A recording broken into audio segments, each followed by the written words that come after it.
How to turn off orange dot on your iPhone. The orange dot on your iPhone appears at the top right of the screen near the notch status bar whenever an app is using your microphone.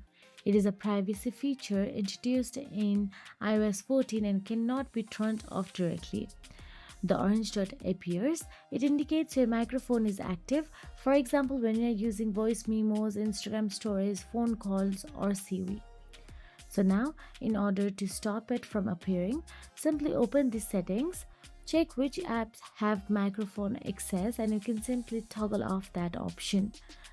And there, all you have to do is scroll down and tap on the privacy and security. Inside privacy and security, again, scroll down and tap on the microphone option available in there.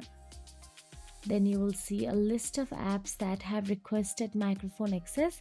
Toggle off any apps you don't want to access this microphone. You cannot fully remove or hide the orange dot. It is part of Apple's privacy protection and ensures transparency about when your mic is in use.